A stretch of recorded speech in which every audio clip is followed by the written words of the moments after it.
श्रौत्रार्हन्ति जणैर्गुण्यैर्महर्षिभिर्हृदिमन्तोष्ठूयमानोऽप्यगुणो विगृह्यते तरान् पूर्वार्धे कथितास्तुर्यपञ्चमाध्यायवर्तिनः प्रत्यया अथ कथ्यन्ते तृतीयाध्यायगोचराः। नमः सर्वेभ्यः श्रोतृभ्यः। अस्माभिः गतपाठे यद्यत् पठितं तद् एकवारं स्मरामः।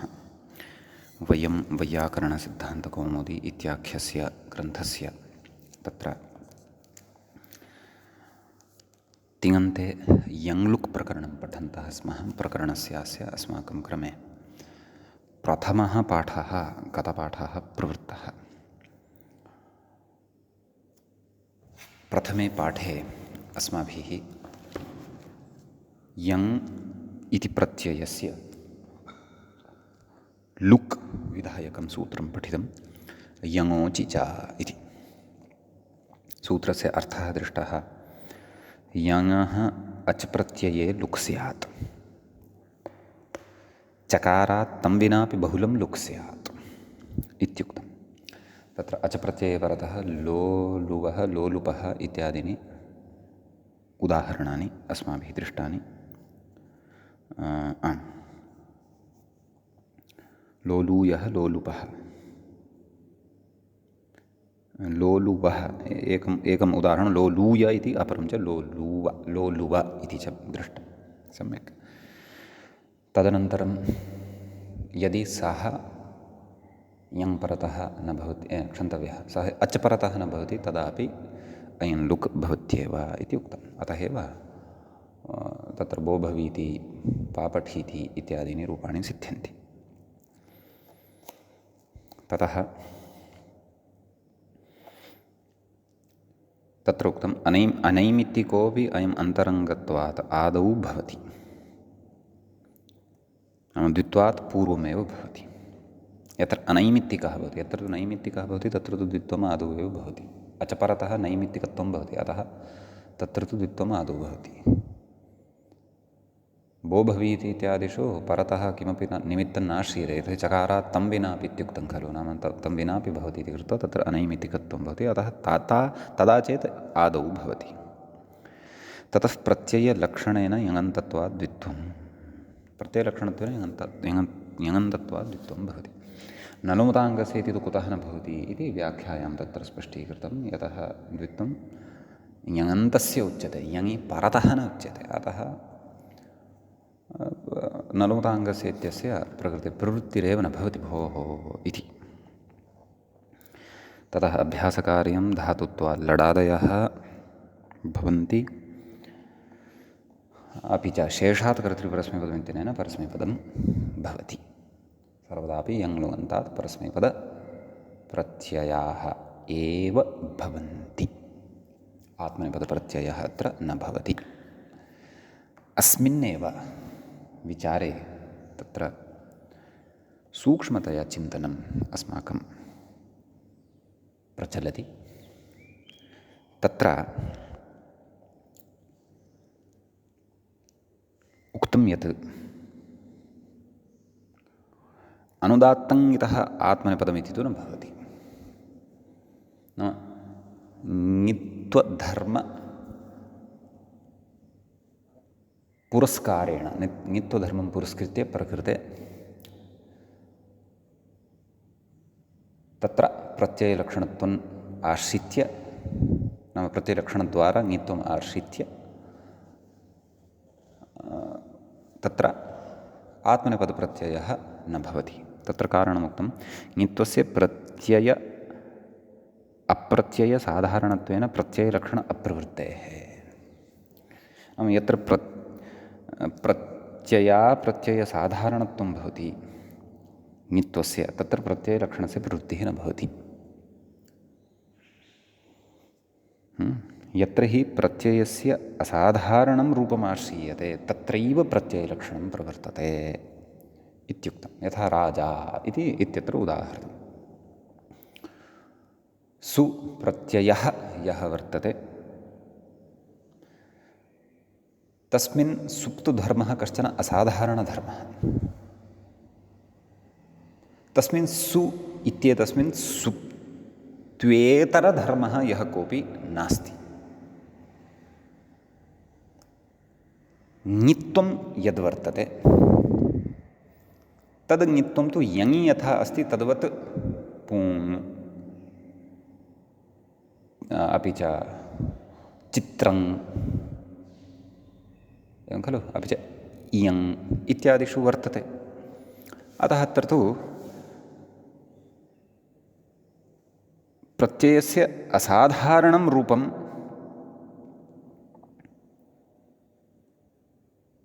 नास्ति। ङित्वस्य प्रत्यय अप्रत्ययसाधारणत्वं वर्तते एवं खलु। यदि ङित्वं केवलं प्रत्ययस्य एव भवति स्म तदा प्रत्ययलक्षणं भवेत्, अन्यथा न भवति इति अपि कश्चन विशिष्टः सिद्धान्तः भाष्यस्थः अस्ति। अस्य एव पुष्टिं कुर्वन्नस्ति ग्रन्थकारः अग्रे निदर्शनं प्रदाय। गतपाठस्य अन्ते व्याख्यायाः पङ्क्तयः इत्थमासन्।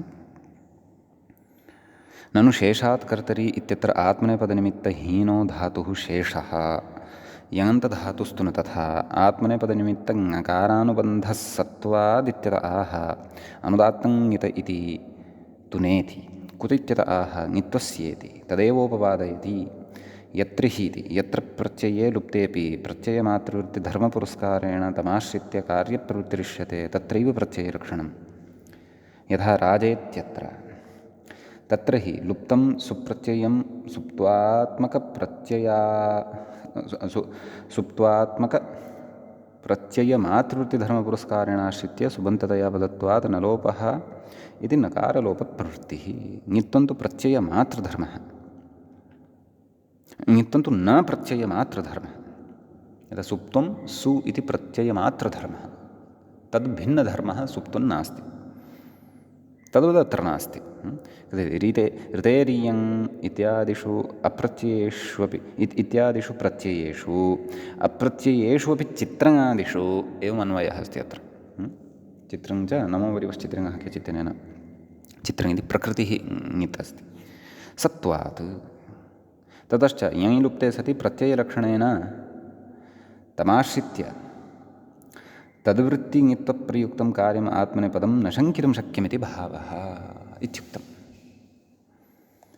अग्रे उच्यते ननु अग्रे उक्तं ननु यत्किञ्चित् धर्मपुरस्कारेण प्रत्ययाश्रयकार्ये प्रत्ययलक्षणं कुतो नेत्यत आह अत एवेति इति यद्यपि पङ्क्तिः सामान्येन गतपाठे पठिता, परन्तु वस्तुतः इतः आरभ्य एव अस्माभिः समन्वयनम् अग्रे कर्तव्यं वर्तते। एतावत्पर्यन्तः भागः गते पाठे अस्माभिः पठितः व्याख्यायाः, अपि च मूले एषा चर्चा कृता।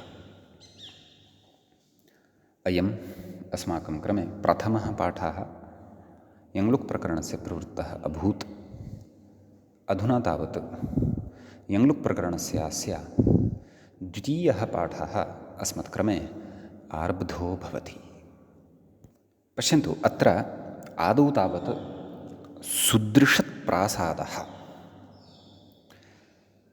इत्यत्र विद्यमानयोः द्वयोः शब्दयोः विषये सुष्ठुतया ज्ञातं भवति। एतावत्पर्यन्तं श्रुतः यः विषयः सोऽपि बुद्धौ सुष्ठुतया अवधारणीयः, किञ्च अग्रे यः विषयः उच्यमानः अस्ति तस्य विषयस्यापि अवगन्तुं यत्नः कर्तव्यः। एतावत्पर्यन्तं पूर्वं श्रुतः विषयः सम्यक्तया चेदेव अग्रे अपि अत्र विषयस्य बोधो भवति। इदानीं सुदृशत्प्रासादः इत्यत्र सुदृशत् इति एकं पदं वर्तते, प्रासादः इति च अपरं पदं वर्तते। सम्यक्। सुदृशत् इति प्रासादः इत्येतस्य विशेषणम् अस्ति। प्रासादः इत्येतस्य अर्थः अस्माभिः ज्ञायेत एव। कारकादिषु प्रासादात् प्रेक्षते इत्यादीनि उदाहरणानि ल्यब्लोपपञ्चमीसन्दर्भे अस्माभिः पठितानि एव सन्ति।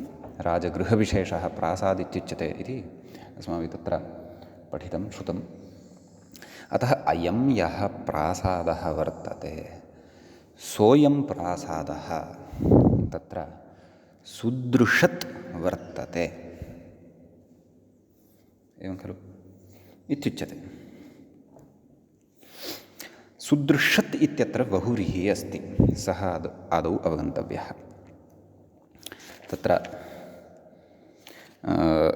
व्याख्याता तत्र तस्य विग्रहम् अपि कथयिष्यति। ततः पूर्वं या पङ्क्तिः अस्माभिः गतपाठे पठिता आसीत् तद् आदौ पुनः एकवारं पठामः। कथयति अत एवेति, मूले उक्तं खलु, अत एवेति सुदृशत्प्रासादादित्यत्र अतोसन्तस्य इति दीर्घो न। तत्र व्याख्याता कथयति प्रत्ययमातृवृत्तिधर्मपुरस्कारेण, यथा राजा इत्यादिषु अस्ति। सः विचारः अपि बुद्धौ स्थापनीयः अत्र। प्रत्ययाश्रयकार्ये प्रत्ययलक्षणाश्रयणादेव इत्यर्थः। नाम प्रत्ययलक्षणं क्व प्रत्ययस्य असाधारणं रूपम् आश्रीयते यत्र तत्रैव प्रत्ययलक्षणं खलु इति स्वीक्रियमाणे एव सुदृशत्प्रासादः इत्यत्र दीर्घो न भवति। तर्हि सुदृशत्प्रासादः इत्यत्रापि कथं दीर्घः, केन प्राप्तः भवति, तद् ज्ञातव्यं वर्तते। समीचीनं। तत्र कथयति अग्रे, सुदृशत् इत्येतस्य विग्रहं कथयति। सु अर्थात् शोभनः, नाम शोभनार्थे सु इति तत्र प्रयुक्तं वर्तते। दृषदः, दृषद पाषाणशब्दे पाषाणार्थे प्रयुज्यते दृशत् शब्दः। शोभनाः दृषदः, दृषदृषदौ दृषदः, बहुवचने इदं भवति। शोभनाः दृषदः यस्य सः सुदृशत्, एवं खलु। तत्र विग्रहः कथं भवति, सुशोभनजस्, एवं खलु। प्रातिपदिक समासः अनेकवन्यपदार्थे प्रातिपसंज्ञा सुब्लुक् इत्यादिकं कृत्वा जसः लुक् भवति। किम् अवशिष्यते, सुदृशद्, एवं खलु। प्रासादः इत्येतस्य विशेषणमस्ति इति कृत्वा सुदृशद् इति शब्दात् सुप्रत्ययः भवति, हल्ङ्यादिना सोर्लोपः भवति, पदान्ते विकल्पचर्त्वकारणात् सुदृशद् इति रूपद्वयं भवति इति। सुदृशत् इति शब्दात् सुप्रत्यये सति एकवचने सुदृशत् इति शब्दः सिद्धः भवति। विग्रहे तु जस् आसीत्, तदपि स्मर्तव्यं। शोभना इत्येतस्मिन् कृते सु इति प्रयुक्तं, तस्य निपातत्वात् अव्ययत्वं भवति, अतः विभक्तिप्रदर्शनं न क्रियते, परन्तु बहुव्रीहौ अपि प्रयुज्यते। अन्येषु अपि समासेषु तत्र व्यवस्थानुसारं प्रयोगः भवति प्रादीनाम्, एवं खलु। तर्हि विग्रहवेलायां तु जस् आसीत्, सम्पन्नात् पदात् तु सुप्रत्ययः भवति। जस् इति च स्वधातुप्रातिपदिकयोः इत्यनेन अदर्शनं प्राप्तवत् वर्तते, लुक्कं प्राप्तवान् वर्तते। कः, जस् इति प्रत्ययः। अतः सुदृशत् अयं प्रासादः वर्तते इति तत्र पृच्छते इति तत्र उच्यते। कदाचित् सुदृशत् प्रासादः इत्यत्र समासः अस्ति इति भवन्तः चिन्तयेयुः। सुदृशच्चासौ प्रासादश्च वक्तुं शक्यते, कर्मधारयः कर्तुं शक्यते, बहुव्रीहिगर्भकर्मधारयः वक्तुं शक्यते, परन्तु सद्यः अत्रत्यस्य विचारस्य अवगमनाय सुदृशत् इति पदं पृथक् स्थापयन्तु। तत्र सामान्यतया संहितयैव, नाम वाक्ये संहिता कृता वर्तते सुदृशत् प्रासाद इति अनयोः द्वयोः शब्दयोः। समासः अपि शक्यते, परन्तु वयं सद्यः पृथक्तया एव चर्चां कुर्मः। सम्यक्। तदेव कथयति व्याख्याता, सुशोभनाः दृशदः यस्य सः सुदृशत् प्रासादः। यतोहि बहुव्रीहि सुदृशत् इत्यत्रैव वर्तते, सुदृशत् प्रासादः इत्यत्र बहुव्रीहिः नास्ति, अत्र तु कर्मधारयः अस्ति। आम्, सर्वस्मिन्नपि पूर्वोत्तरपदयोः यदि समासविचारं कुर्मः, सर्वस्मिन्नपि समस्ते यदि समासः यदि स्वीक्रियेत अत्र, तदा तु कदाचित् बहुव्रीहिगर्भ कर्मधारयः भवितुमर्हति, परन्तु सद्यः अत्र वयं सुदृशत् इति पृथक्तया बहुव्रीहिं स्वीकुर्मः, बहुव्रीहि समासपदं स्वीकुर्मः, प्रासाद इति पृथक्तया स्वीकुर्मः। ततः अत्र अन्ये ये विचाराः सम्भवन्ति तान् विचारान् अधुना अग्रे कुर्मः। कथयति इत्यत्र समासावयवत्वात् लुप्तं जसम् एवं खलु केन सो धातुप्रातिपदिकयोः लुप्तं जसं प्रत्ययलक्षणेन आश्रित्य नाम सुपो धातुप्रातिपदिकयोः इत्यनेन लुग् विधीयते। सम्यक् कथयति प्रत्ययलक्षणेन आश्रित्य प्राप्तः असन्तलक्षणो दीर्घो न भवति। इदानीम् अत्र असन्तलक्षणदीर्घः कः? मूले तत्र सूत्रं स्मारितमेव अस्ति। अत्वसन्तस्य च धातोः तस्य सूत्रस्य अर्थः सम्यक् बुद्धौ अवधारणीयः। किं कथ्यते? अत्वन्तस्य उपधायाः अत्वसन्तस्य तत्र अत्वन्तस्य उपधायाः दीर्घः स्यात्। अतु अस् एवं खलु उपधायाः दीर्घ नाम अत्वसन्तस्य नाम अत्वन्तस्य असन्तस्य च एवं खलु उपधायाः दीर्घः स्यात् धातुभिन्न असन्तस्य च विषयद्वयमस्ति। अत्वन्तस्य उपधायाः दीर्घः स्यात् अपि च धातुभिन्न असन्तस्य च नाम तादृशः यः धातुभिन्नः असन्तः भवति तस्य च उपधा दीर्घः भवति। कदा? सौ परे यदा सुप्रत्ययः परतः भवति तदा। इदानीं स्थितिः वर्तते सुदृशत् इति सुदृशद् इति ततः सुप्रत्ययः विहितः वर्तते। स च सुप्रत्ययः असम्बुद्धिसंज्ञकः वर्तते। नाम समुद्धिविवक्षा तत्र नास्ति।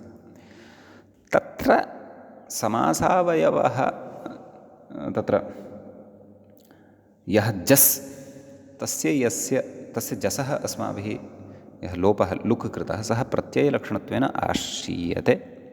प्रत्ययलक्षणत्वेन आश्रित्य इदानीं प्रकृते सुदृशत् इत्येतस्य असन्तत्वं सम्पद्यते।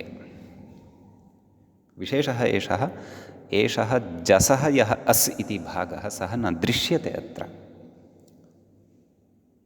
एवं खलु। वस्तुतः दृश्यत् इति सुदृशत् इत्यत्र अन्ते तु कः अत् इति दृश्यते। अस् अस्ति वा? नास्ति, अत् इति अस्ति एवं खलु। अतः परन्तु सुप्रत्यये परतः नाम समस्तात् पदात् यः सुप्रत्ययः विहितः वर्तते तस्मिन् प्रत्यये परतः तत्र जसं प्रत्ययलक्षणत्वेन आश्रित्य अत्र कदाचित् लुकालुप्तः अस्ति खलु अतः प्रत्ययलक्षणं न स्यात् अनुलुप्ताङ्गस्य इति शङ्का यदि भवतां बुद्धौ न जायमाना स्यात् बुद्धौ स्थापयन्तु। अचिरेण व्याख्याता एव तत्रापि समाधानं वदिष्यति। सद्यः प्रत्ययलक्षणत्वेन जस् आगच्छति इति सः प्रत्ययलक्षणत्वेन तत्र अस्ति न दृश्यते। अतः कृत्वा एव सुदृशत् इति शब्दः असन्तत्वं भजते। सम्यक्। अदृश्यं जसः अस् इति भागम् आदाय सुदृशत् इति शब्दः असन्तत्वं भजते सुप्रत्यये परतः। अतः यानि निमित्तानि अपेक्षितानि तानि सर्वाणि अपि अत्वसन्तस्य च धातोः इत्येतस्य सूत्रस्य कृते अत्र उपलब्धानि एवं खलु। उपलब्धानि इति कृत्वा अधुना अत्र षकारोत्तरवर्तीयः अकारः अस्ति तस्य दीर्घः स्यात्। सुदृशात् प्रासादः इति अनिष्टः प्रयोगः स्यात्। सत्त्वनिष्ठः प्रयोगः स तु अनिष्टः प्रयोगः नापेक्षितः। नाम दीर्घो न भवति। कुतः न भवति इति तत्र कारणम् उच्यमानमस्ति अग्रे। तत् कारणं यद्यपि मूलेन उक्तं व्याख्यात्रा तस्य भेदस्य विमोचनं क्रियमाणमस्ति। कथयति उणादीनाम् अव्युत्पत्तिपक्षे व्युत्पत्तिपक्षे च अस्त्वस्य नाम अस् इत्येतस्य असः भावः अस्त्वम् अस्त्वस्य वेधा इत्यादौ प्रत्यये अप्रत्यये प्रत्यये च सत्वेन प्रत्ययमातृवृत्तित्वाभावेन तत्पुरस्कारेण दीर्घे क्रियमाणे प्रत्ययलक्षणा असम्भवादिति भावः। अस् इति अस्ति खलु, जसि विद्यमानः यः अस् सः अस् प्रत्ययसाधारणं रूपत्वं न भजते। यतोहि अयम् अस् इति यः वर्तते सः प्रत्यये अपि भवति अप्रत्यये अपि भवति। यथा ङित्वं प्रत्यये अपि भवति अप्रत्यये अपि भवति। तद्वत् प्रकृते अपि इदम् अस्त्वं प्रत्यये अपि भवति अप्रत्यये अपि भवति। वेधाः तत्र विध् इति शब्दात् विध् इति धातोः अस् इति औणादिकः अस् इति प्रत्ययः विधीयते। वेदः वेधस् इति शब्दः भवति, असन्तत्वं तस्य वर्तते। धातुः द्रष्टव्यः एकवारं, परन्तु प्रत्ययः अस् अस्ति। तर्हि वेधस् इत्यत्र विद्यमानः अस् इति भागः प्रत्ययोऽपि अस्ति अप्रत्ययोऽपि अस्ति। व्युत्पत्तिपक्षे तस्य प्रत्ययत्वम् अस्ति, प्रकृतिप्रत्ययविभागः सम्भवति व्युत्पत्तिपक्षे। अव्युत्पत्तिपक्षे तस्य प्रत्ययत्वं नास्ति, प्रत्ययत्वं नास्ति। कुतः? यतः तत्र व्युत्पत्तिपक्षोऽपि वर्तते अव्युत्पत्तिपक्षोऽपि वर्तते। तत्र व्याकरणशब्दानां उणादीनाम् उणादयो व्युत्पन्नानि प्रातिपदिकानि उणादयः अव्युत्पन्नानि प्रातिपदिकानि इति उभयथापि खलु उच्यते। अतः अस् इति प्रत्ययमात्रधर्मं नाम प्रत्ययस्य असाधारणं रूपत्वं न भजते। अस् इति तु यतोहि अस् इति प्रत्ययोऽपि वर्तते अप्रत्ययोऽपि वर्तते इति भावः खलु। अतः प्रकृते प्रत्ययलक्षणत्वम् एव न सम्भवति भोः। क्व सुदृशत् सु इत्यत्र लुप्तः समासावयवभूतः जस् प्रत्ययलक्षणत्वेन नात्र लभ्यते नात्र आयाति इति। एवं खलु। कथयति एतत् सर्वं प्रत्ययलक्षणसूत्रभाष्यकैयटादिषु प्रत्ययलोपे प्रत्ययलक्षणमित्यत्र सूत्रभाष्यकैयटादिषु स्पष्टम्। इदानीम् अत्र तदेव या शङ्का मध्ये मया अत्र भवतां परतया उपस्थापिता तद्विषये कथयति। न च सुदृशत्प्रासादित्यत्र जसोल्लुकालुप्तत्वात् स्वधातु प्रातिपदिकयोः इति लुका खलु लुप्यते। नलुमताङ्गस्य इति निषेधादेव दीर्घः न भविष्यति इति वाच्यं तथा न वक्तव्यं। कुतः? दीर्घस्य असन्तकार्यत्वेन जसि परे अङ्गकार्यत्वाभावादित्यलम्। अत्र जसि परतः अङ्गकार्यं नोच्यमानं वर्तते। अत्र तु असन्तस्य असम्बुद्धौ सौ परतः किञ्चन कार्यमुच्यमानं वर्तते। अत्र तु यादृशम् अङ्गमपेक्षितं तादृश अङ्गकोटौ स्वयं जस् अन्तर्भवति अदृश्यरूपेण। दृश्यरूपेण न अदृश्यरूपेण। जस् अत्र निमित्तभूतः नास्ति। निमित्तं तत्र सुप्रत्ययः वर्तते। यदि अत्वसन्तस्य जातः इत्यनेन दीर्घः कर्तव्यः तर्हि एवं खलु। अतः नलुताङ्गस्य इत्येतस्य अत्र विषयः एव नास्ति भोः। एवं खलु। अत्र एतद् विशेषेण सूक्ष्मतया च अवगन्तव्यः, यत्नेन अवगन्तव्यः अयं विचारः इति। एतावत् स्वारस्यम् अत्र भवति। अपि च सुदृशत्प्रासादात् इत्यादयः प्रयोगाः भाष्ये उक्ताः। भाष्ये एव च अयं सिद्धान्तः अस्ति, तत एव अयं सिद्धान्तः च स्वीक्रियते। सम्यक्। एवं तर्हि एतावता किं लब्धं किमायातं नाम यङ्लुवन्तेभ्यः धातुभ्यः तत्र प्रत्ययः परस्मैपदसंज्ञकः एव भविष्यति इति। परन्तु तत्र द्वित्राः स्पष्टताः इतोपि क्रियमाणाः सन्ति सिद्धान्तपरतया ग्रन्थकारेण। तत्र कथयति, ननु उक्तरीत्या, उक्तारीतिः नाम एतावत्पर्यन्तं यद् व्याख्यातमस्माभिः, प्रत्ययसाधारणरूपं यत्र भवति तत्र प्रत्ययस्य असाधारणं रूपं यत्र आश्रीयते तत्रैव प्रत्ययलक्षणं भवति। प्रत्ययस्य रूपाश्रयणे तु प्रत्ययलक्षणं न भवति इति उक्तरीत्या प्रत्ययलक्षणाभावात्, नाम प्रकृते प्रत्ययलक्षणत्वं नाम ञङि विद्यमानं ङित्वं प्रत्ययलक्षणत्वेन प्रकृते नाश्रयितुं शक्यते। अभावात् प्रत्ययलक्षणाभावात् अग्रे कथयति, लुप्तयङन्तात् ङित्वप्रयुक्तम् आत्मनेपदं मास्तु। एवं खलु, नाम ङित्वप्रयुक्तम् आत्मनेपदं न भविष्यति, अस्तु अङ्गीक्रियते। एतावत् स्पर्धादयः अनुदात्तेतः स्पर्धतः तु अस्ति, स्पर्धते स्पर्धेते स्पर्धन्ते, एवं खलु। स्पर्धादयः अनुदात्तेतः ये च शीङादयः ङितः पठिताः तेभ्यः आत्मनेपदं दुर्वारं। तेभ्यः किम् आत्मनेपदं न भवेत् वा?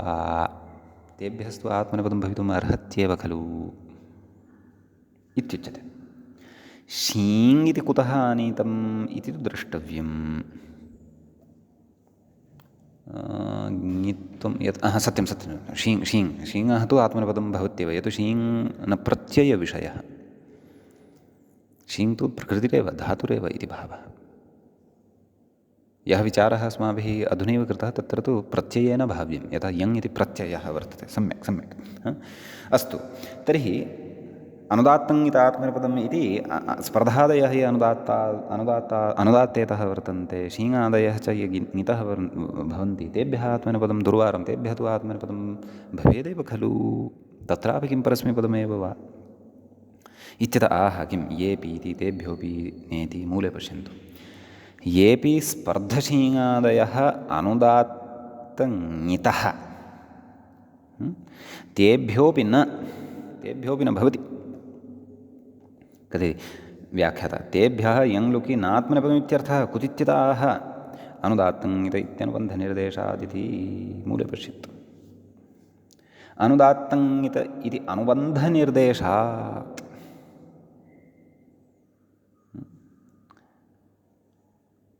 एवं खलु।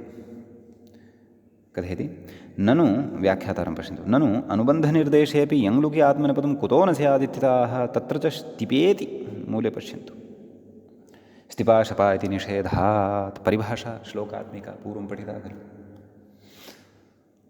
एका च उपदेशेऽनुदात्तात् इत्यत्र स्तिपाशपानुबन्धेन निर्दिष्टं यद्गणेन च,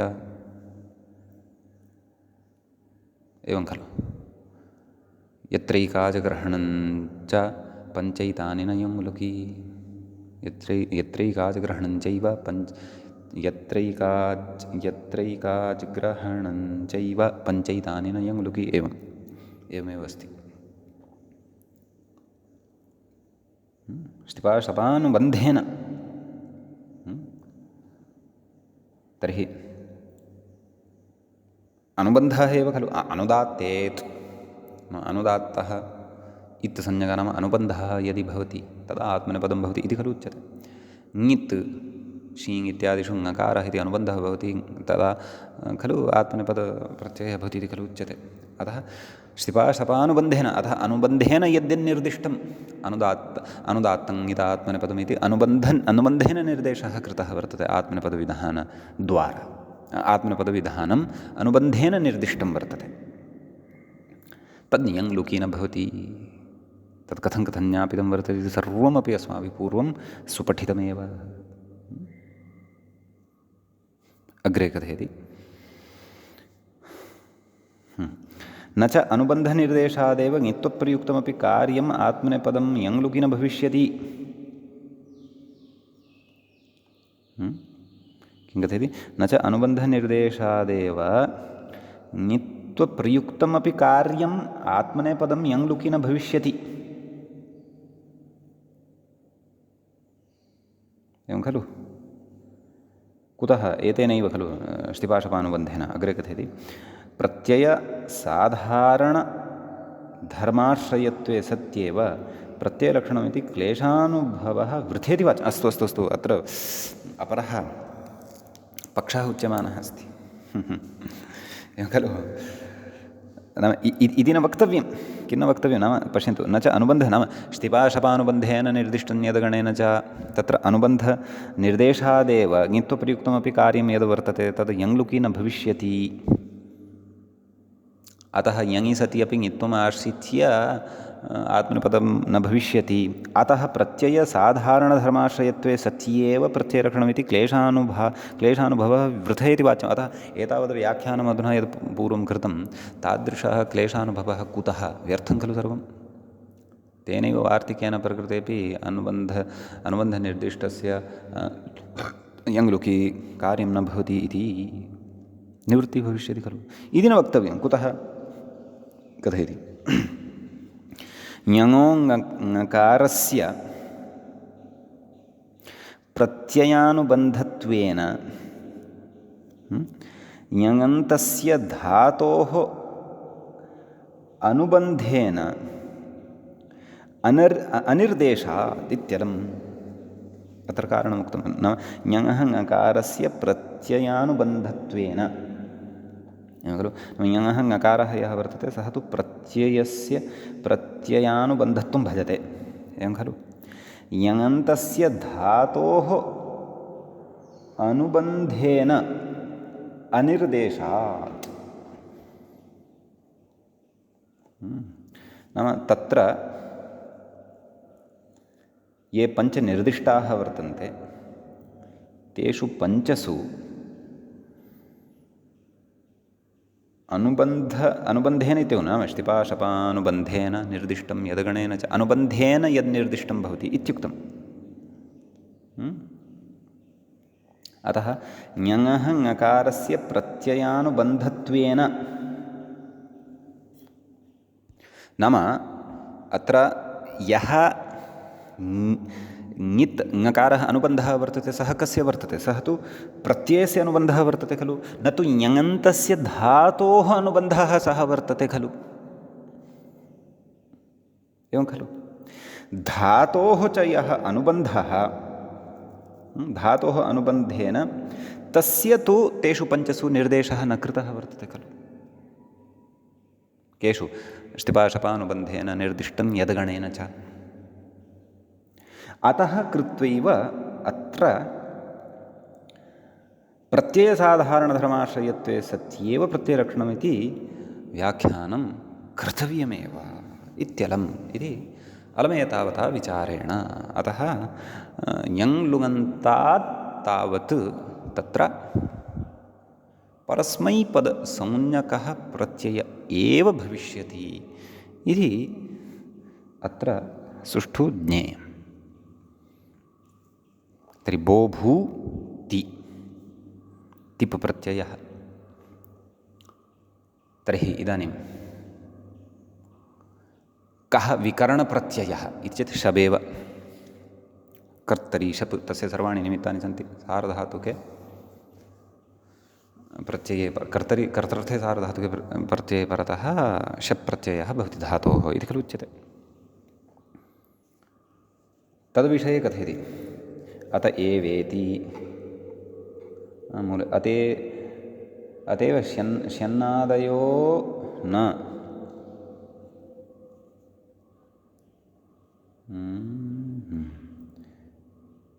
मूले उक्तं खलु अतएव श्यन्नादयो न गणेन निर्देशात् कथयति स्थिपाशपा आदौ एतां पङ्क्तिं अस्याः पङ्क्तेः व्याख्यानं पश्यामः तदनन्तरं यः विचारः मया आरब्धः तं पश्चात् पश्यामः। अस्तु कथयति स्थिपाशपा इति निषेधादेव यङ्लुकि श्यन्नादयो विकरणाः नेत्यर्थः। कुतः? निर्दिष्टं यद्गणेन च इत्युक्तं खलु। दिवादिभ्यः श्यन् इति तत्र दिवादिः गणः निर्दिष्टः। तदपि यत्र न भवति। कथयति स्थिपाशपा इति निषेधम् उपपादयति गणेन निर्देशादिति मूले उक्तं खलु गणेन निर्देशात्। कथयति दिवादिभ्यश्चन् रुदादिभ्यश्चन् रुदादिभ्यश्नं रुधादिभ्यश्नम् इत्यादि गणनिर्देशात् इत्यर्थः। अग्रे च कथयति किन्तु शबे वेति, परन्तु शबेव भवति इति।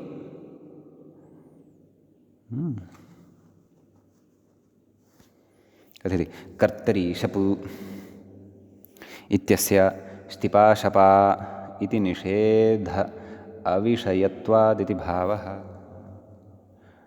स्तिपाशपानुबन्धेन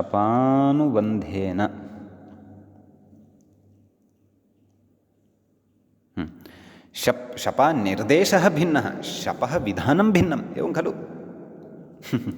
कर्तरि शप् इति स्तिपाशपा इति निषेध अविषयत्वात्, तत्र निषेधस्य विषयः नास्ति। कर्तरि शप् इति किं शपा निर्दिश्यते वा? न खलु। तत्र तु शपः विधानमस्ति, शपः निर्देशः भिन्नः, शपः निर्देशः भिन्नः, शपः विधानं भिन्नम्। अतः शप् भवत्येव, परन्तु सोऽपि न तिष्ठति इत्यस्ति। किं कथयति चर्करीतमिति मूले पश्यन्तु। चर्करीतञ्च इति अदादौ पाठात् छपो लुकु सूत्रम् अस्माभिः अदादिगणे अन्ते पठितमासीत् गणसूत्रं, भवन्तः स्मरेयुः, एवं खलु। तत्र चरकरीत् इति शब्दद्वारा यङ्लुगन्ताः धातवः गृह्यन्ते। तदेव कथयति यङ्लुगन्तम् अदादौ बोध्यमिति व्याख्यातं प्राक् स्मारयन्नस्ति। अतो यङ्लुगन्तात् छपो लुगित्यर्थः,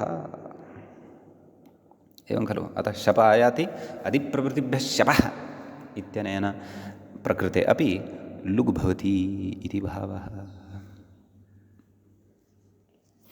सम्यक्। चर्करीत इति प्राचाम् अपि संज्ञा भवति यङ्लुगन्तस्य। ततः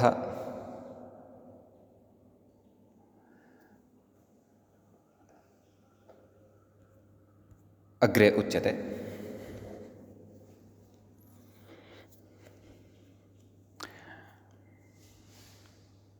एवञ्च भूधातोः यङो लुकि।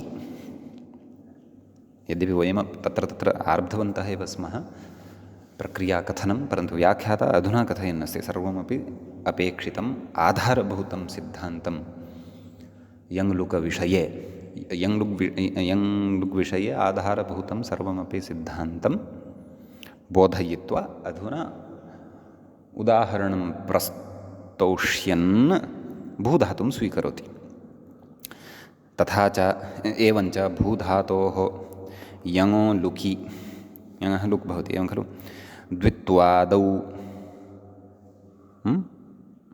बो भू नाम यङ् भवति, लुक् भवति, ततः संज्ञोः इत्यनेन प्रत्ययलक्षणमाश्रित्य द्वित्वं भवति। भू भू भू भू भू अभ्यासकार्यं बु भू गुणो यङ्लुकोः बो भू इत्यस्माल्लटि तिपि श्यपि लुकि बो भूति इति स्थिते सूत्रमारभ्यते। लक्ष्यं किमस्ति? बो भोति बो भवीति बो भवीति बो भोति इति अग्रे रूपद्वयं साधयिष्यते। अतः तत्र सूत्रमारभ्यते अधुना किं यङो वा इत्यस्ति। तत्र ञङः इति प्रथमं पदं पञ्चम्यन्तं भवति, पञ्चमी विभक्तेः एकवचनान्तं भवति। वा इति अव्ययपदं भवति। सम्यक्। कथयति व्याख्याता उतो वृद्धिः उतो वृद्धिर्लुकि हलि इत्यस्ति खलु सूत्रम्। इत्यतः हलि इति नाभ्यस्तस्याच् पिति सार्वधातुके, नाभ्यस्तस्याचि पिति सार्वधातुके इति सूत्रम् अस्ति खलु। इत्यतः पिति सार्वधातुके इति ब्रुव ईट् इत्यतः ईड् इति च अनुवर्तते तदाह यङन्तादित्यादिना सूत्रार्थः द्रष्टव्यः मूले। ञङन्तात् परस्य हलादेः पितः सार्वधातुकस्य एड्वा स्यात्। ञङन्तं रूपं बोभू इति लब्धमेव वर्तते। बोभूति इति अस्ति। बोभूति इति स्थितौ स्मः खलु। ञङन्तं बोभू इति अस्ति। प्रत्ययलक्षणत्वेन ञङन्तमाश्रीयते। एवं खलु। ञङन्तात् परस्य हलादेः पितः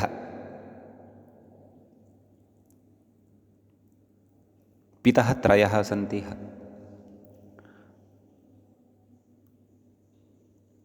तिप् सिप् मिप्। एवं खलु। हलादेः पितः सार्वधातुकस्य इड्वा स्यात्। तिङ्क्षित् सार्वधातुकम् इति जानीमः वयं सम्यक् कथयति। अतः सर्वाणि निमित्तानि यानि यानि अपेक्षितानि भवन्ति तानि सर्वाणि अपि अत्र सन्ति एव खलु इति ततः कथयति। तथा च बोभू ईति इति स्थिते नाम ईडागमः जातः अत्र ति इति सार्वधातुकसंज्ञकः वर्तते। तस्य ईट् इति टित्वाद आद्यवयवः भवति इति स्थिते ऊकारस्य गुणे अवादेशे बोभो ईति अवादेशे बोभव इति बोभवीति इति रूपं वक्ष्यते। नाम इति रूपम् अग्रे वक्ष्यति मूले कथयिष्यति सम्यक्। तत्र अग्रे कथयति भूसुवोस्तिङि इति सूत्रं पूर्वं पठितं खलु। कोऽर्थः सूत्रस्य इति चेत् भू सु इत्येतयोः सार्वधातुके तिङि परे गुणः न स्यात् इति खलु उच्यते। तत्र अभूत् अभूः अभूवम् इत्यादीनि रूपाणि साध्यन्ते साधितानि च सन्ति अस्माभिः। कथयति भूसुवोस्ति इति गुणनिषेधम् आशङ्क्याः। भूसुवोरिति मूले भूसुवोस्तिङि इति गुणनिषेधः यङ्लुकि भाषायान्न अयं यः गुणनिषेधः वर्तते सः गुणनिषेधः यङ्लुकि भाषायाञ्च न भवति इति कथयति।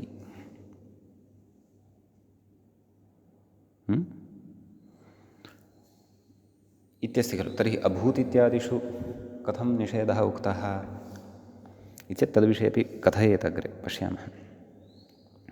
परन्तु भूसुवोस्तिङि इति गुणनिषेधः यङ्लुकि भाषायां च न इति यदुच्यमानं वर्तते तत्र का युक्तिः किं प्रमाणम् तत्र कथं इदं साधयितुं शक्यते इति चेत् तदर्थं तत्र अग्रे कथयति निपातनादिति मूले पश्यन्तु। बोभुतु ते तिक्ते इति छन्दसि निपातनात् एवं खलु।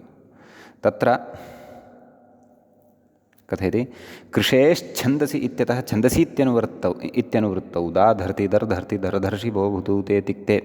कथमस्ति समग्रं सूत्रं सप्तमाध्यायस्य चतुर्थपादस्य पञ्चषष्टितमं सूत्रं भवति। दाधर्ति दर्धर्ति दर्धर्षि बोभुतु ते तिक्ते लर्ष्यापनिफणत् संसनीष तत्करिक्रदत् कनिक्रदत् भरिभ्रत् भरिधद् विद्युतो दविद्युतत् तरित्रतः सरिस्पृतन् वरिवृजन् मरिवृज्याग्निकन्तीति च इति तत्र पठ्यते। निपात्यन्ते तत्र शब्दाः छन्दसि एते। कथयति इत्यादिसूत्रे भूधातोः यङ्लुगन्तस्य गुणाभावो निपात्यते बोभूतु एवं खलु। कथयति भूसुवोस्तिङि इत्येव तत्र गुणनिषेधे सिद्धे।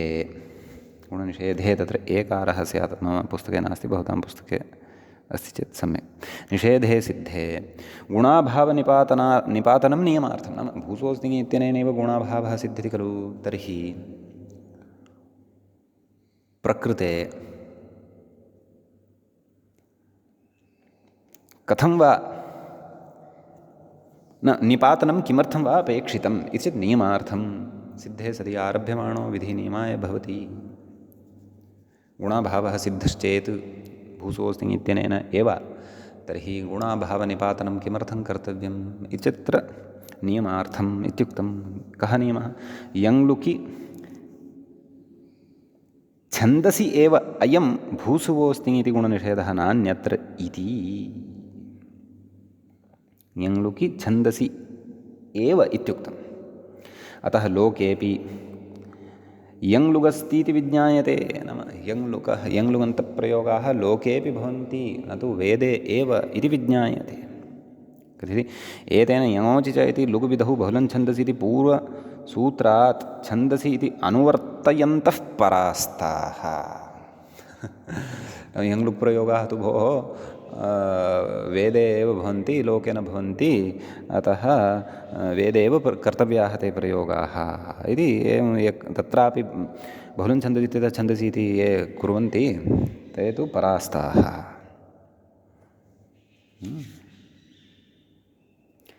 बहुलम् इति तु अनुवर्तते, छन्दसि इति न अनुवर्तते इति कथयन्ति। तत्र पाणिनेः प्रयोगः एव ज्ञापकः भवति खलु, तस्य निपातनं सिद्धे सति आरब्धं यद् तदेव खलु ज्ञापकं भवति, अतः उच्यते। तदाह अतएव यङ्लुक् भाषायामपि सिद्धः इति, अतः भाषायामपि सिद्धः भवति अयं यङ्लुक् इति भावः। सम्यक्। अग्रे कथयति, भूसुवोऽस्ति इति सूत्रभाष्ये तु बोभूतु इति एतन्नियमार्थम्।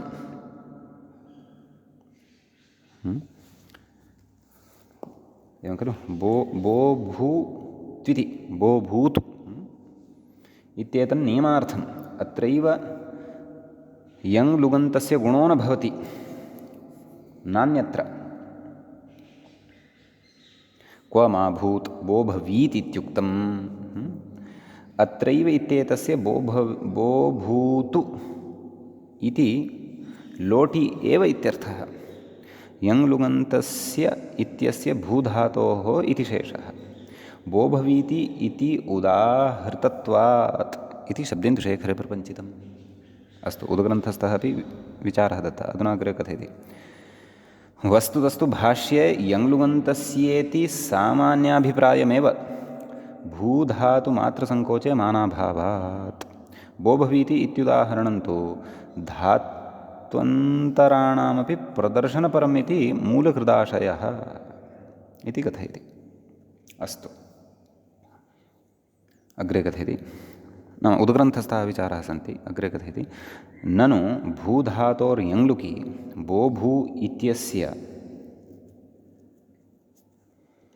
भूसुवोऽस्ति इति गुणनिषेधप्रसक्तिर्नास्ति। कुतः? द्वित्वे सति यङ्लुगन्तस्य प्रकृत्यन्तरत्वेन भूरूपत्वाभावात्। अधुना तु यङ्लुक् धातुः बोभू इति अस्ति खलु, भू इति नास्ति खलु, अतः भूसुवोऽस्ति इति गुणनिषेधस्य प्रसक्तिः अस्ति वा नास्ति खलु इति उच्यते।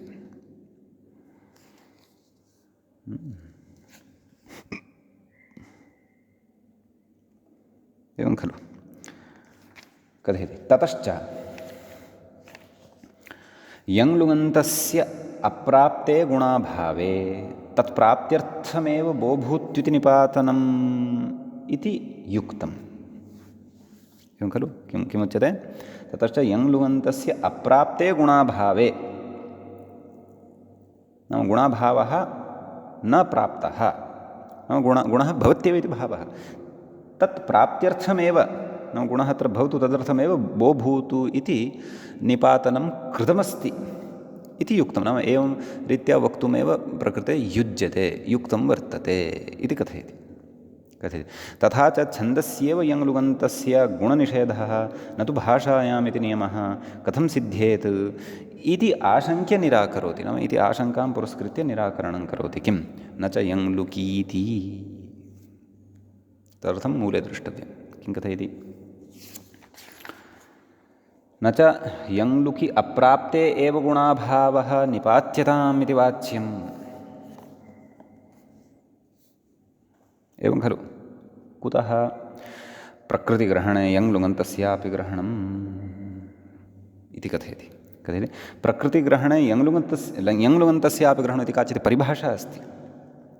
इति परिभाषया भूसु वोस्तिङि इत्यत्र भूग्रहणेन बोभू इति यङ्लुगन्तस्यापि ग्रहणादित्यर्थः। एवं खलु इति परिभाषाद्वारा। अग्रे इतोपि अत्र विचारः अस्ति। ननु प्रकृतिग्रहणे यङ्लुगन्तस्यापि ग्रहणम् इत्यत्र किं प्रमाणं? परिभाषा उच्यते खलु, परिभाषायाः अपि किमपि ज्ञापकं भवति खलु, किमपि लिङ्गं भवति खलु। अतः तत्र किं प्रमाणम् इति अग्रे उच्यते। कथयति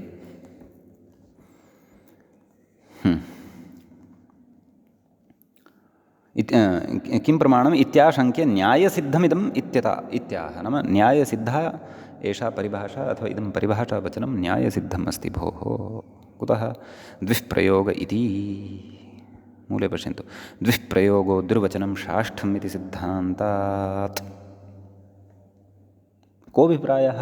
कथयति षष्ठाध्याये एकाचो द्वे प्रथमस्य इत्यत्र किमिदं दुर्वचनम्?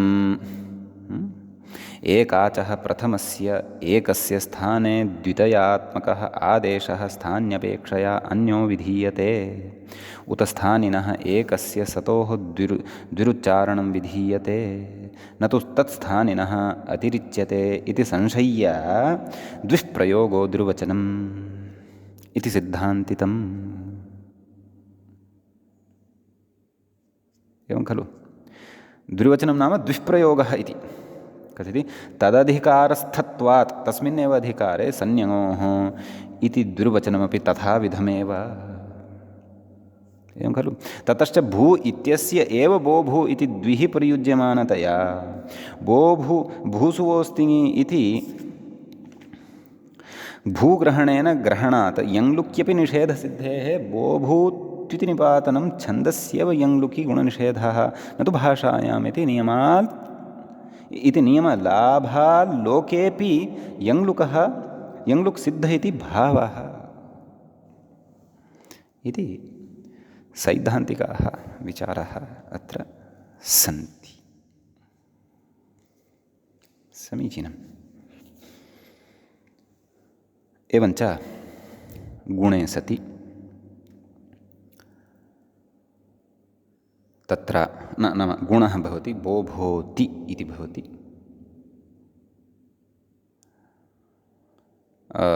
अपि च ईडागमः यमो वा इत्यनेन यत्र जायमानः वर्तते तत्र तु अवादेशः भवति बोभवीति इति जायते।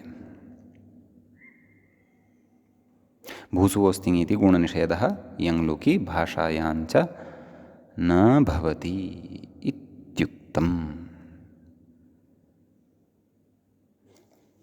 एवं खलु नाम एतद्व्याख्यानपरिणामस्वरूपेण अत्र गुणः भवत्येव भूसुवोस्तिङि इति न प्रवर्तते इति भावः। तत्र ज्ञापकानि सर्वाणि उक्तानि एव। विविधाश्च अन्येपि उपायाः उक्ताः तेषु उपायेषु च इदमपि साधितं यद् यङ्लुक् प्रयोगाः लोके अपि भवन्ति इति। अयं वस्तुतः एकः एव विषयः अस्ति। किं? यङ्लुकि भाषायान्न यङ्लुकि भाषायाञ्च न इति न। पश्यन्तु मूले साक्षात् अस्ति यङ्लुकि भाषायान्न। यङ्लुगन्तस्य यदा भाषायां प्रयोगः नाम लोके यदा प्रयोगः कर्तव्यः तदा अयं गुणनिषेधः न भवति इति। वेदे तु गुणनिषेधः भवत्येव, अतः एव तत्र बोभूतु इति निपातितं खलु। यङ् लुकः भिन्नः यः विषयः वर्तते अभूत् अभूतां तत्र तु गुणनिषेधः भवत्येव यतोहि सः यङ् लुकः विषयः नास्ति अतः तत्रापि मर्यादा अवगन्तव्या सम्यक् एवञ्च प्रथमपुरुषस्य एकवचने रूपद्वयम् अस्माभिः स्मृतं यङन्तात् परस्य हलादेः पितः सार्वधातुकस्य इड्वा स्यात् इति व्यवस्था अग्रेपि स्मर्तव्या महती अपेक्षा अस्याः व्यवस्थायाः अग्रे अग्रे तत्र भविष्यति सम्यक् अधुना द्विवचने विशेषः उच्यमानः वर्तते कथयति बो भूतः कथयति अपित्वादीणन किमुक्तं पितः सार्वधातुकस्य एव विकल्पेन ईट् इत्युक्तः अत्र तु तसः सार्वधातुकमपि इत्यनेन पित्वं न भवति तथा नास्ति पित्वमेव नास्ति पकारः अनुबन्धः नास्ति तत्र अतः अपित्वाद् इण् न भवति ङित्वान्न गुणः बो भू एतावत् कार्यं तु वयं जानीमः तस्य सति बो भूतः अर्थः स एव किं पुनः पुनः अतिशयेन वा भवति इत्येव अर्थः सम्यक् अग्रे बो भुवति बहुवचने कथयति अदभ्यस्तात् इति अतु उभे अभ्यस्तम् इति पठितमस्ति खलु ततः परतः झेः अदादेशः भवति अतः बो भू झि बो भू अत् इ बो भू अति गुणः बो भो नैव बो भुवति अत्र ङित्वात् गुणाभावे कथेन अस्ति अग्रे व्याख्यातः पश्यन्तु ङित्वात् गुणाभावे उम इति भावः अचिष्णुधातुपूर्वाङ् योर्यङ् अनेन गुणः भवति क्षन्तव्यम् उम आदेशः भवति अतः बो भुवति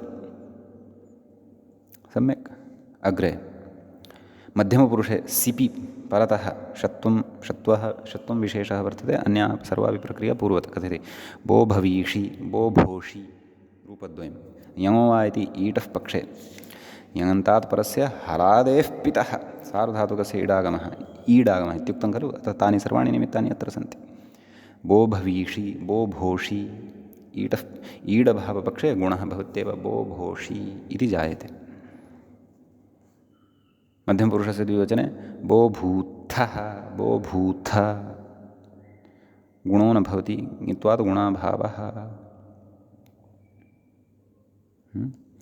अग्रे बहुवचने बो भूत उत्तमपुरुषस्य एकवचने तत्रापि पित् सार्वधातुकसंज्ञकः परतः अस्ति हलादिश्च अस्ति अतः अत्र यङन्तात् परतः तस्य ईडागमः भवति गुणः अवादेशः इत्यादिकं सर्वं पूर्ववत् बो भवीमि बो भोमि इति रूपद्वयं द्विवचने बो भूवः बहुवचने बो भूमः इति इमानि अत्र रूपाणि भवन्ति मूले तावत् बो भवीति बो भवति बो भूतः बो भुवति इति प्रथमपुरुषस्य रूपाणि उक्तानि सन्ति अन्येषां रूपाणां तु सिद्धिः समान सरलैव सम्यक् अग्रे लिटः प्रयोगः मूले उक्तः वर्तते बो भवान् चकार आं प्रत्ययपदक्रियोनुप्रयोगस्य अतः परस्मैपदे एव रूपाणि भविष्यन्ति तदेव कथयति कास्यनेकाच् इत्यां बो भू अस्मात् आम् धातोः गुणः बो भो आम् अवादेशात् बो भव आम् बो भवाम् आमन्तात् क्रियः अनुप्रयोगः क्रियः एव न कृभ्वस्तीनाम् अनुप्रयोगः अतः बो भवान् चकार बो भवान् चक्रतुः बो भवान् चक्रुः बो भवान् चकर्थ बो भवान् चक्रथुः बो भवान् चक्र बो भवान् चकार बो भवान् चकर बो भवान् चकृव बो भवान् चकृम